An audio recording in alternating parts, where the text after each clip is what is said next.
l'association Aramav a été fondée à Nîmes pour permettre le retour à l'autonomie des personnes déficientes visuelles. Premier centre européen pour la réadaptation des personnes déficientes visuelles, l'Aramav dispose à Nîmes du centre de référence en France et en Europe. Sur 7200 mètres carrés de terrain, dans un environnement calme et pourtant en cœur de ville, le centre propose 20 lits et 2 places de jour.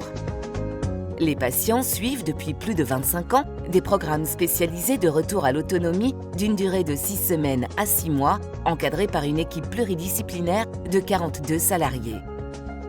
Orthoptistes, ergothérapeutes, psychomotriciens, instructeurs de locomotion, rééducateurs en braille, rééducateurs en informatique, infirmiers, éducateurs, assistantes sociales, psychologues, ophtalmologistes. L'expertise acquise par nos professionnels est désormais ouverte aux entreprises pour la réussite de leurs projets dans le domaine de la vision. Notre équipe a la chance de tomber à peu près au bon moment et de pouvoir développer la prise en charge médicalisée des déficients visuels. Quand on a ouvert cet établissement, donc de fin des années 80, on a reproduit ce qui se faisait ailleurs, c'est-à-dire une prise en charge plutôt de type médico-social, bien qu'on avait déjà un agrément médical.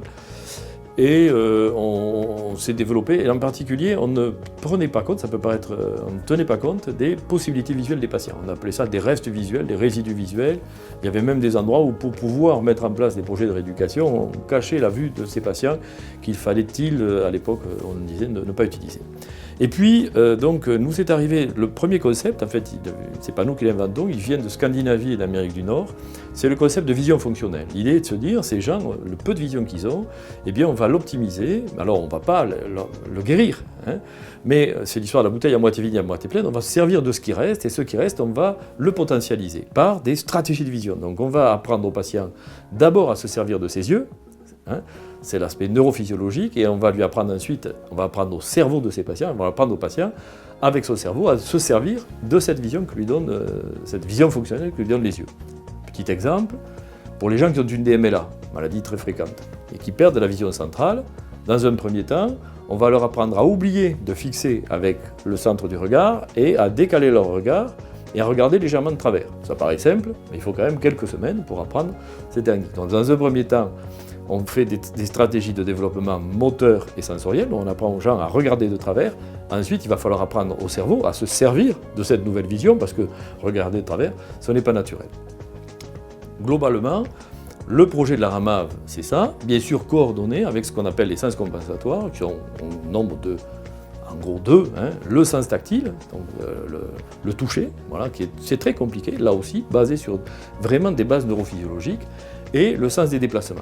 Donc c'est un projet qui est à la fois pluridisciplinaire et qui est à la fois, je veux dire, adapté à chaque patient. Il n'y a pas ici, on a reçu depuis 20 ans plus de 2500 patients, il n'y a pas eu 2 patients qui avaient le même projet.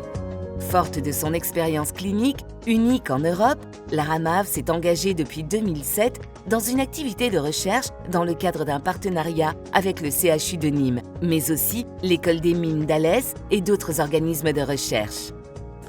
Alors les projets aboutis, là on est sur un très beau projet qui est le bilan 1330. Le bilan 1330, en fait, c'est un bilan d'évaluation de qualité de vie et d'autonomie des sujets malvoyants. Donc ça a été le cadre d'un programme hospitalier de recherche clinique, donc qui a été validé, qui a prouvé sa pertinence. Et actuellement, il est en cours de validation. C'est un sujet de santé publique, hein, puisqu'on a 3 millions de patients malvoyants en France. Donc c'est vraiment un sujet qui est tout à fait d'actualité. Donc on est en train de le valoriser actuellement, donc par notamment des développements informatiques d'applications pour téléphone ou ordinateur.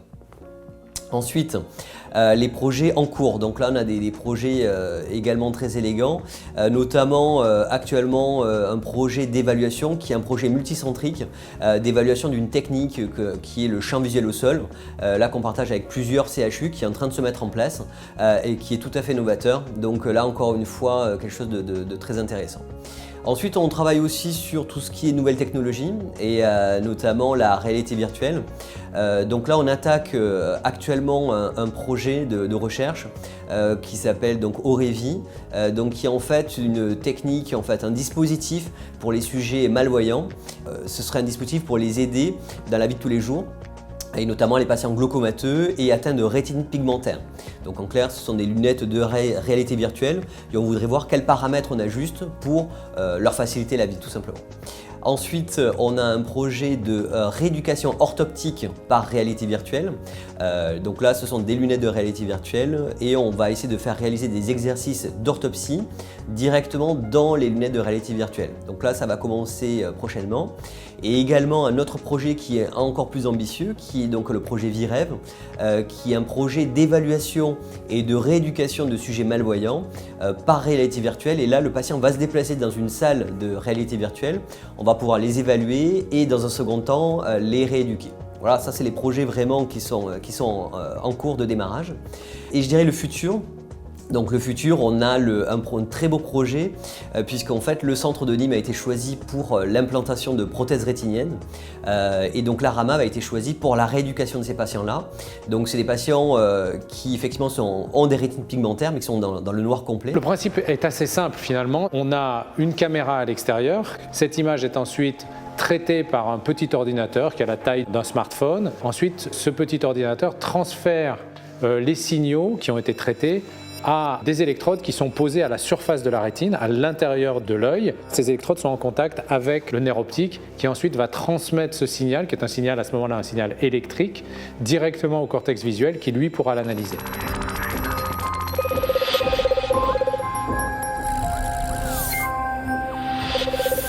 Tous les rayons lumineux vont converger vers le fond de l'œil où se trouve la rétine. La partie la plus importante, c'est celle qui est complètement au fond, contre la paroi de l'œil, qui sont les cellules visuelles, les photorécepteurs. Et de ces photorécepteurs, il y a d'autres cellules de transmission qui vont amener l'image par le nerf optique jusqu'au cerveau. Globalement, on va être là pour essayer de les rééduquer, d'essayer de voir qu'est-ce qui serait intéressant et pertinent pour eux pour leur faire une rééducation.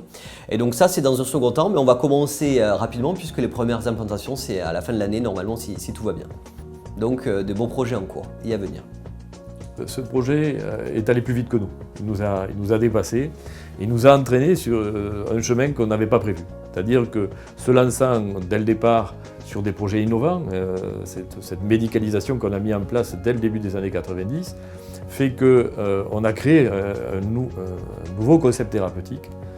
On a été sollicité pour former des gens, parce qu'il a fallu former des gens qui voulaient pratiquer cette activité. Donc on a mis en place notamment un diplôme universitaire, une formation avec Essilor, des tas de choses.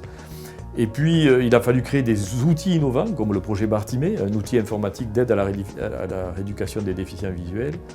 Et de fil en aiguille, on s'est retrouvé en train de faire comme M. Jourdain, de la recherche sans savoir qu'on en faisait. C'est de la recherche clinique.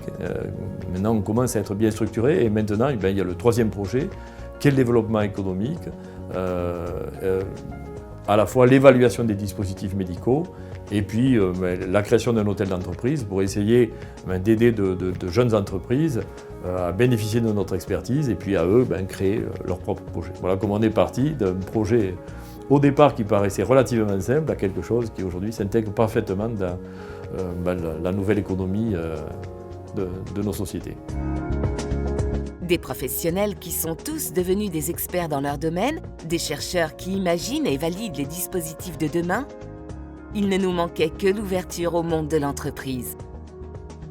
Vous êtes dirigeant d'une entreprise déjà constituée, ou vous êtes un jeune ingénieur qui a une idée nouvelle. Vous êtes ici chez vous, c'est-à-dire dans un lieu où toutes ces idées pourront fleurir à l'aide des patients qui sont présents dans l'établissement et qui cherchent à recouvrer l'autonomie, mais aussi avec les professionnels qui ont accumulé une expertise irremplaçable. J'ai été mis en contact avec la RAMAV grâce au service du développement économique de la ville de Nîmes et la RAMAV m'a proposé une magnifique opportunité qui était d'intégrer ses locaux ici, dans son hôtel d'entreprise, parce que ce que je développe est un appareil électronique à destination des déficients visuels. Et c'est parfait pour moi d'avoir la possibilité et de développer, mais également de pouvoir tester immédiatement mon système vis-à-vis des patients que reçoit la RAMAV. Donc l'intérêt est une espèce de synergie entre entreprises et professionnels de santé dans la mesure où le fait de pouvoir développer très vite quelque chose, lorsqu'on est une entreprise technologique, vers les utilisateurs finaux est très important. Là, ici, il suffit que j'ouvre la porte de mon bureau et que je puisse être mis en contact avec des personnes qui sont déficientes visuelles ou aveugles, etc. Donc, c'est une opportunité fantastique. J'ai pas hésité bien longtemps lorsque les directeurs de la RAMAV m'ont proposé cette opportunité. Dès maintenant, notre centre expert permet d'accueillir de nouvelles équipes qui veulent valider la faisabilité de leurs nouveaux produits. Mais effectivement, en 2017, avec l'agrandissement des locaux, nous allons pouvoir accueillir des entreprises plus importantes dans notre hôtel d'entreprise. C'est la part que nous prenons dans la démarche de développement économique et de création d'emplois industriels. Pour cela, nous avons des partenaires, la ville de Nîmes, l'école des mines d'Alès, le CHU de Nîmes et la plateforme d'innovation, la plateforme IDIL. Écoutez, notre association a 30 ans aujourd'hui. Elle poursuit, elle intensifie son œuvre à la fois humaniste et citoyenne pour la basse vision et pour les gens qui en ont besoin, par plusieurs actions. D'abord la réadaptation, la formation, la recherche, puis le développement économique. Et bien entendu, pour toutes ces raisons, nous allons avoir besoin de locaux encore plus importants. C'est la raison pour laquelle aujourd'hui nous faisons appel aux entreprises. Et entreprises, je vous le demande, rejoignez-nous, suivez-nous, aidez-nous, soit par le truchement de notre fonds de dotation, soit par le truchement de nos actions de financement participatif. Je compte sur vous.